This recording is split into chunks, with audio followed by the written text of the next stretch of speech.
Bonjour à tous et bienvenue sur ma chaîne État des Jeux. On se retrouve aujourd'hui pour une nouvelle vidéo sur Toulouse Death Medaille. On a vu la saison 1, on a vu la saison 2 la semaine dernière. Là ça va être une courte vidéo parce que je suis en plein Hellfest, donc j'ai dû la faire un petit peu en avance. Et on va regarder ce qui nous manquait, donc ce qui était sorti on va dire dans le commerce et qui est donc disponible pour tout le monde, qui est hors Kickstarter. Donc petite vidéo sur les deux grands boss qui vont mettre un petit peu de renouveau dans le jeu, donc qui vont pouvoir renouveler un petit peu les parties pour le scénario 1, etc. Et j'en ai profité aussi pour acheter un petit paquet de dés de Custom Meeple. Comme ça on va regarder un petit peu la qualité, parce que c'est vrai que on a juste ces dés là de base pour... la qualité du jeu, c'est pas forcément suffisant, avoir 2 ou 3 sets de dés, c'est quand même pas plus mal. Et donc voilà. Donc, on va regarder tout ça, moi je serai en plein festival, donc je vous laisse découvrir ça au fur et à mesure. Et vous savez donc que la semaine d'après, ça sera une vidéo sur le Hellfest, que j'essaierai de vous présenter un petit peu les groupes que j'ai vus. Donc pour rappel, Toulouse Death Medaille, un jeu Cool Mini or Not et Guillotine Game, même équipe qui fait, enfin, même team qui fait Zombicide. Et franchement, j'arrête pas de le dire, mais le jeu est très très bon. Allez, on va déjà commencer par les dés.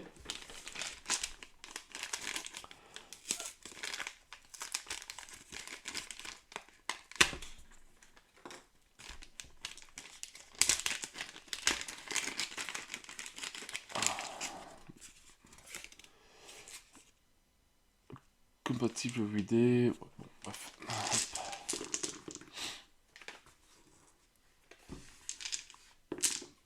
Donc, comme dans le jeu de base, 3 dés noirs pour les tests et 5 dés verts bonus. Donc voilà un petit peu. Donc l'original à droite et le custom, on va dire, à gauche, donc un petit peu plus marbré. Hop, donc les symboles, bon, ne sont pas identiques, mais se ressemblent énormément.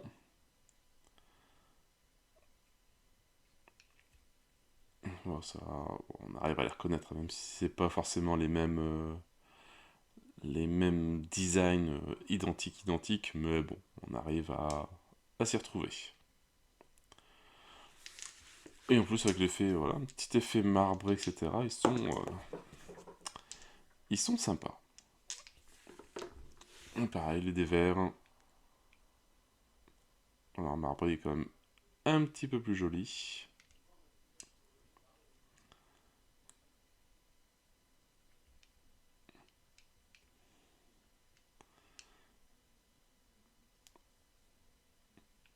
Voilà, donc de toute façon, je pense que les faces, c'est idem. Voilà. Donc voilà, donc ça fait 2 sets de dés maintenant pour jouer. Quand je jouerai en groupe, ça sera plus sympa.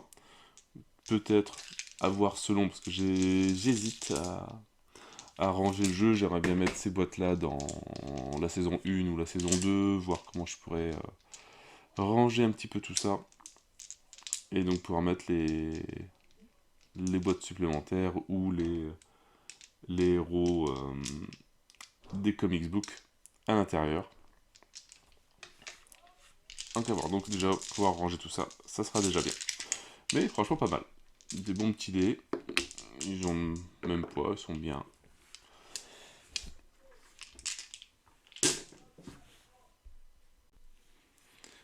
Allez, on va commencer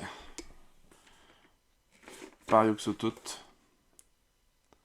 qui rajoute voilà, des nouveaux portails, des nouveaux tokens en plus, cartes de mythe, des serviteurs, et les cartes d'aspect.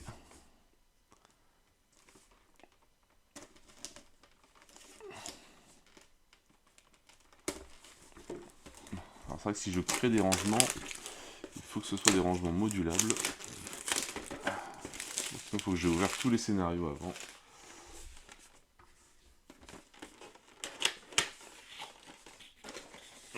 on va voir.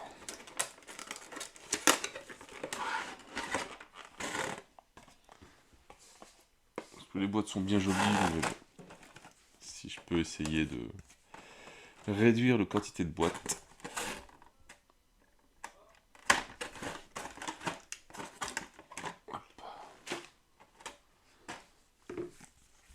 Donc, les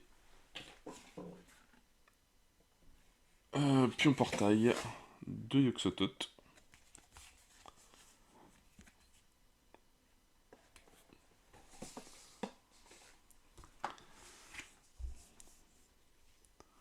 Alors, les cartes mythes, qu'est-ce qu'on a qui sont spécifiques?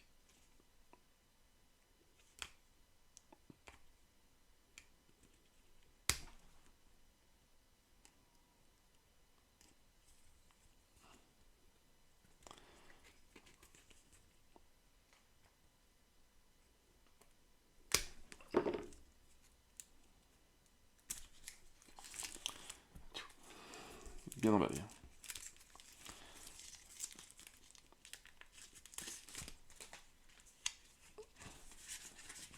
Donc comme chaque scénario, on a c'est 7 cartes je crois. 3, 4, 8 cartes. Alors, Wilbert Watelet, donc le symbole des anciens. Alors, ce méchant-là se déplace de 2 zones dans votre direction. Détruisez Wilbert, chaque investigateur dans sa zone perd 1 en santé mentale. Ça, c'est pas tout de suite cool, ça. Et on invoque Wilbert sur le portail bleu. Wilbert et chaque cultiste se déplacent d'une zone dans votre direction. Et si on détruit Wilbert, on perd tous 1 en santé mentale. Et on l'invoque sur le portail jaune. Chaque cultiste se déplace de 2 zones dans votre direction. Et on invoque des cultistes dans le portail jaune. Alors, choisissez une option. Placez un pion portail de Yogg au hasard dans votre zone. Ou perdez 2 en santé mentale. On invoque des cultistes en bleu. Chaque cultiste se déplace de une zone dans votre direction. Chaque investigateur situé dans la même zone qu'un portail perd 1 en santé mentale. Ça, on n'a pas encore fait ça. Et un cultiste en rouge. Déplacez le pion portail de Yogg le plus proche dans votre zone et invoquez un cultiste sur le portail normal de la même couleur. Ah d'accord, il y a un lien entre les portails. S'il n'y a pas de pion portail de Yogg sur le plateau, placez-en un au hasard dans votre zone. Et l'horreur de Dunwich. Déplacez tous les pions portail de Yogg de une case dans votre direction. Si Yog-Sothoth se trouve sur le plateau, perdez 1 en santé mentale pour chaque portail situé à une zone ou moins de vous. Ça peut faire bien mal. Et présence de Yogg. S'il y a 3 portails de Yogg ou plus sur le plateau, à la fin du tour, Yog-Sothoth progresse sur la piste comme s'il y avait 3 cartes rouges, donc 3 cartes avec le symbole des grands anciens.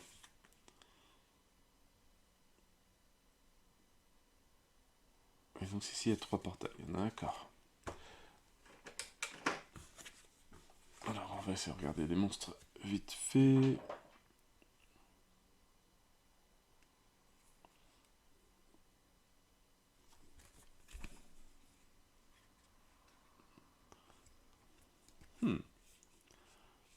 C'est tellement collé aux cartes.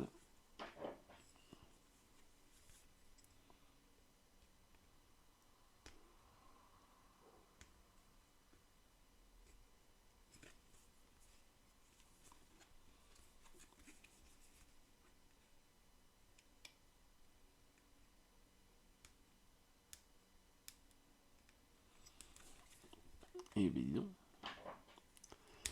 voilà.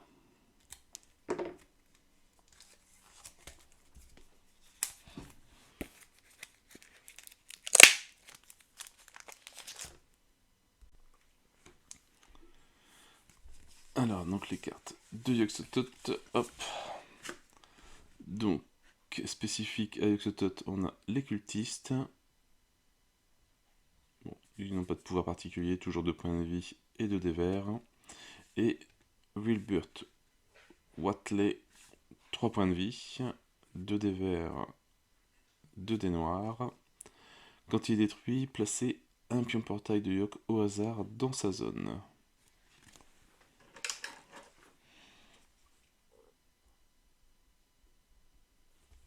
Alors, le voilà.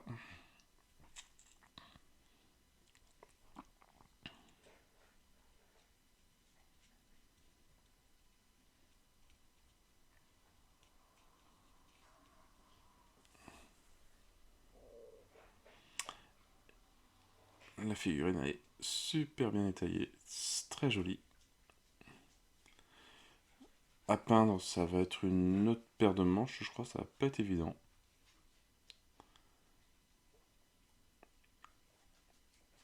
Il faut trouver les bonnes couleurs. Bon, déjà, on va la mettre en slap shop, ça va faire ressortir un petit peu tous les détails.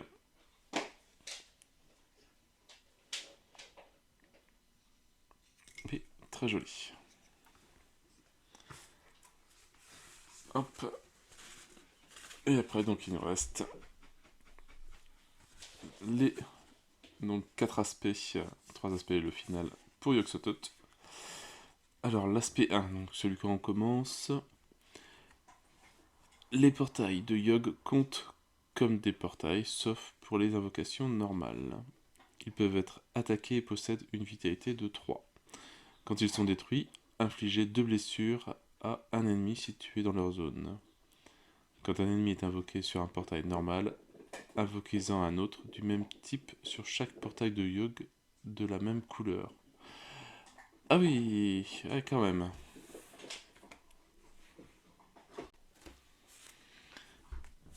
Et alors, quand Yogg-Sothoth progresse, placez un pion portail de Yogg au hasard dans votre zone. Wilbert se déplace de 2 zones dans votre direction. S'il n'y est pas sur le plateau, invoquez-le dans la zone de départ. Voilà, c'est vraiment bien nouveau. Donc toujours 12 points de vie. Donc dès qu'on peut l'attaquer. Quand cette carte est révélée, invoquez Yogg-Sothoth dans votre zone et invoquez un cultiste sur chaque portail normal. Donc il attaque avec 2 dés noirs. Et si vous devez placer un portail de Yogg sur le plateau, mais que vous ne pouvez pas, déplacez chaque portail de Yogg de une zone dans votre direction. Quand un portail de Yogg est détruit, chaque investigateur dans sa zone perd 2 santé mentale. Ah oui. L'aspect 3, donc il rajoute un dé vert et un dé noir à l'autre aspect en plus. Et quand cette carte est révélée, déplacez Yogg-Sothoth sur le portail bleu normal. Déplacez chaque portail de Yogg de une zone vers l'investigateur le plus proche de lui. Chaque investigateur situé dans la même zone qu'un portail quelconque perd 2 en santé mentale. Et à la fin de chaque tour, placez un pion portail de Yogg au hasard dans votre zone. Ça peut être chaud. Et le troisième aspect qui rajoute 3 dés noirs, donc toujours 12 points de vie. Quand elle est révélée, déplacez Yogg-Sothoth sur le portail rouge normal. Détruisez Wilbert, puis invoquez-le dans votre zone. Invoquez un cultiste sur chaque portail normal. Et à la fin de chaque tour, vous perdez 1 en santé mentale pour chaque portail situé à une zone au moins de vous. Ouais, c'est vrai que la santé mentale doit fuser, mais impressionnant. Alors voyons voir à quoi il ressemble.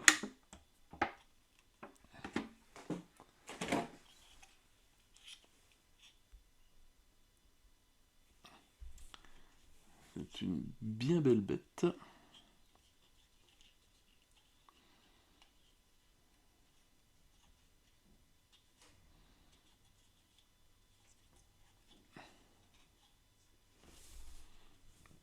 Des détails un petit peu partout, des bouches devant, des dents derrière, des dents ici.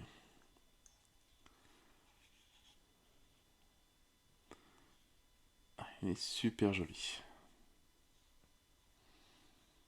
Il rend très très bien. Je pense qu'avec un coup de Slapshot dessus, déjà avec le fond noir et Slapshot en blanc, ça permettra de voir un petit peu plus de détails.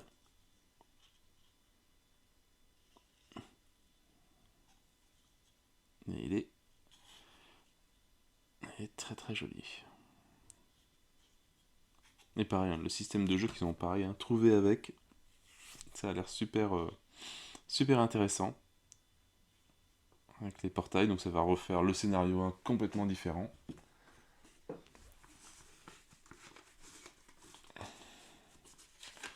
Donc la rejouabilité est quand même assez impressionnante.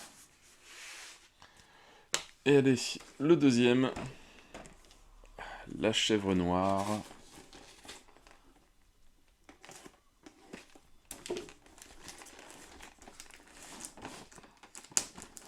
Alors qu'il ne rajoute pas de token, juste des cartes de mythe. Un grand ancien.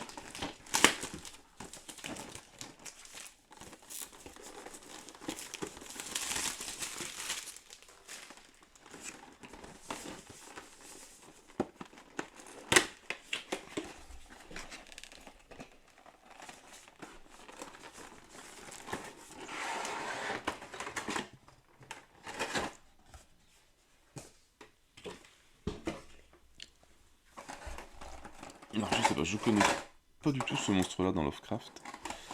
Je ne sais pas du tout pourquoi la chèvre noire, s'il y a un rapport avec les chèvres. Faudrait que j'essaye de le trouver. Alors, on va déjà s'occuper de ces scotch.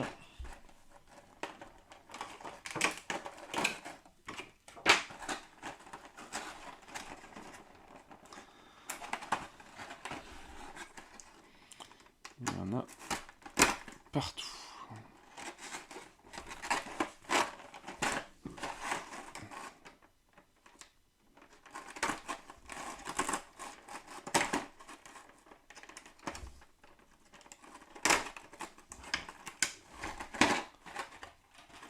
Voilà.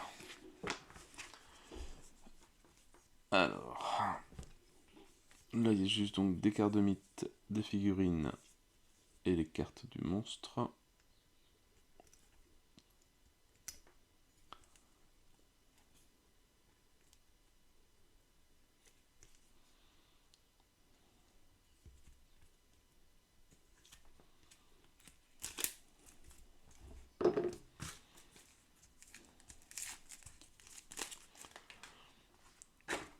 Alors, donc pareil, 8 cartes. Alors, sombre immolation, une carte ancienne, enfin une carte avec le symbole des anciens. Infliger une blessure à chaque sombre rejeton et placer un pion feu dans sa zone. Invoquer un sombre rejeton dans le bleu. Donc l'attaque des sombres rejetons, chaque sombre rejeton se déplace de 2 zones dans votre direction et on invoque un portail jaune. On invoque un cultiste sur chaque portail. Si la réserve ne contient pas assez de cultistes, choisissez où ils sont invoqués. Ah, et sur chaque portail. Et invoquer un sombre rejeton sur le rouge en plus. Chaque cultiste se déplace de une zone dans votre direction. Les cultistes blessés se déplacent de 2 zones au lieu de une. Et un cultiste en jaune. Alors, terreur dans les bois. Chaque investigateur subit un stress ou une blessure s'il ne peut pas. S'il y a 4 sombres rejetons ou plus sur le plateau, choisissez un investigateur qui subit 2 stress supplémentaires ou une blessure par stress qu'il ne peut pas subir.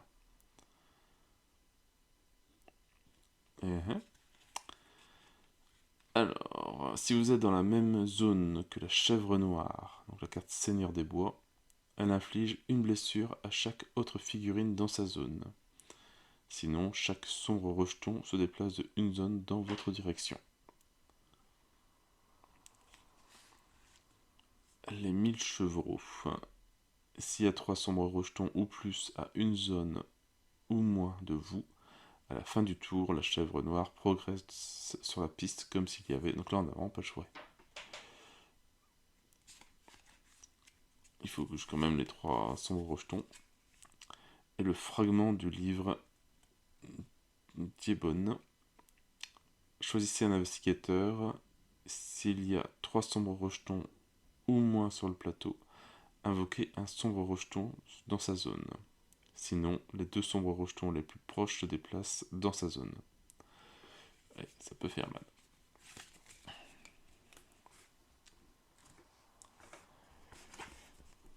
Alors, je me demande quel est le profil des rejetons.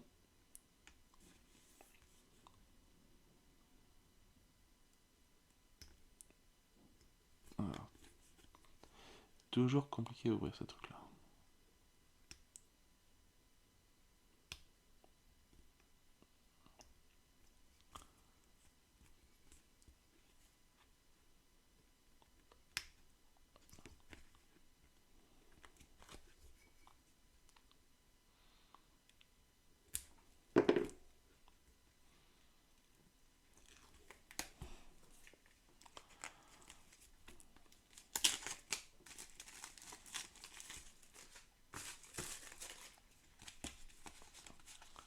Les aspects. Alors, comme monstre, qu'est-ce qu'on a? On a donc des cultistes. 2 points de vie et toujours 2 dés verts. Et les sombres rejetons. 3 points de vie. 1 dé noir, 1 dé vert. Ah d'accord, et quand il est blessé mais pas détruit, invoquez un autre sombre rejeton dans sa zone. Ah, donc les cartes qui permettent de blesser les sombres rejetons, c'est pas terrible. Et alors un sombre rejeton, donc il y en a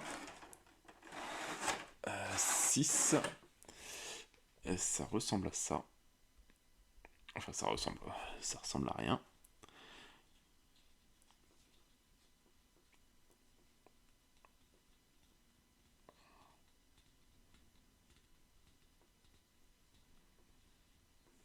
Voilà, on ne sait pas si c'est un arbre ou...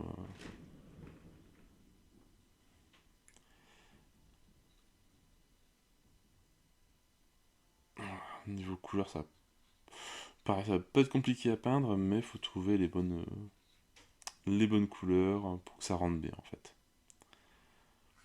Une sorte de marron, marron verdâtre peut-être.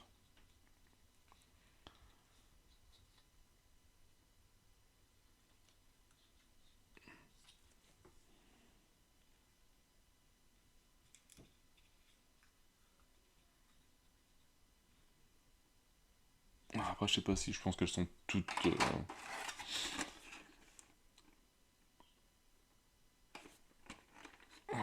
pense qu'elles sont toutes identiques.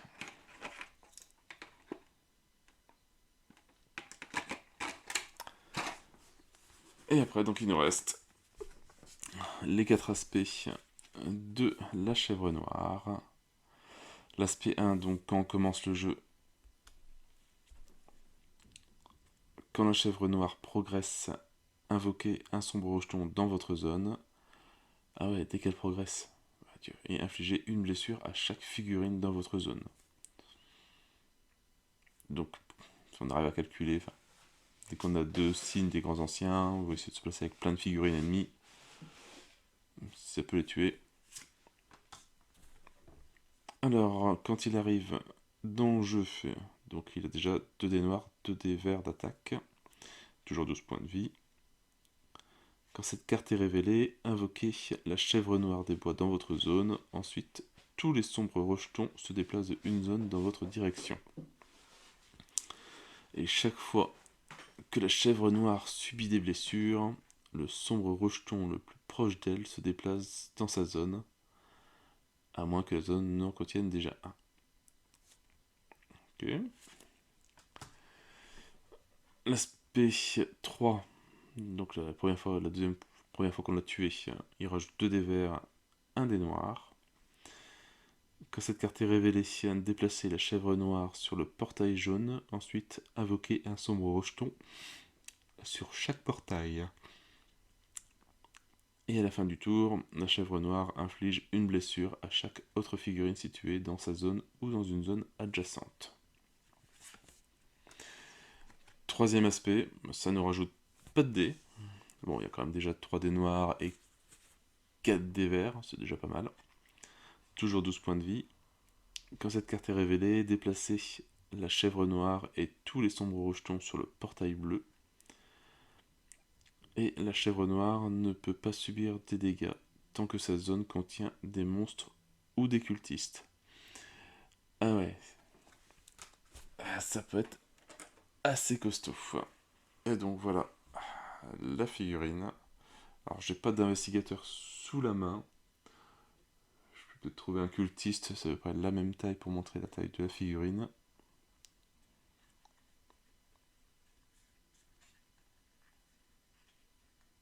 Comme ça, bon, c'est dommage que ce soit des socles pas texturés.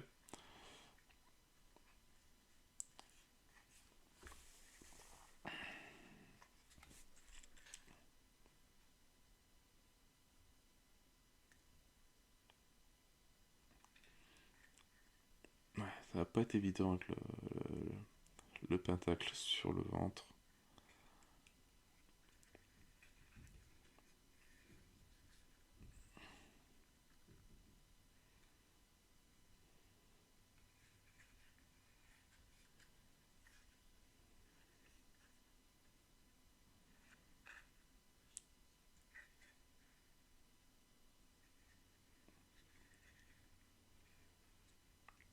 Donc, il est terrifiant. Alors, je vais essayer de trouver un cultiste pour la taille.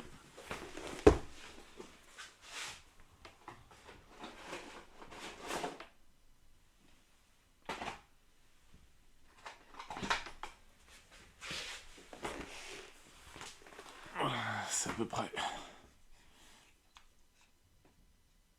Voilà, donc, une sacrée belle bête.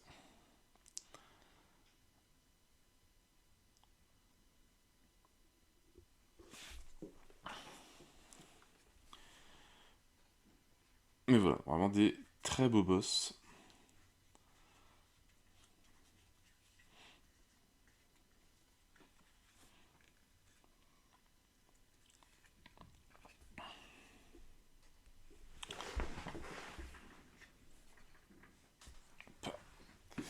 Et voilà, on a fait le tour des 2 nouveaux boss qui étaient disponibles, on va dire, dans le commerce. Alors je sais pas trop ce qui manque par rapport au Kickstarter le premier Kickstarter qu'ils ont fait. Donc après, bon, on verra quand la saison 3 et la saison 4 seront disponibles dans le commerce. Après, bah, s'il y a d'autres KS, on verra si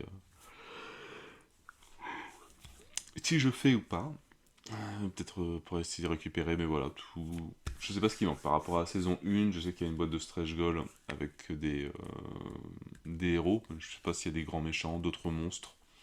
Comme les monstres sont rattachés au boss et au scénario, donc je sais pas s'ils auraient pris le risque. Ça va être un peu plus compliqué.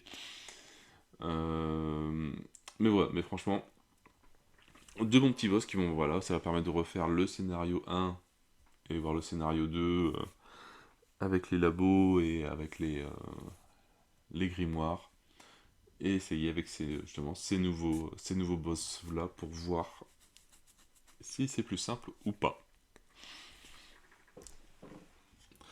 Bon voilà, sur ce, moi je vais retourner à mon festival.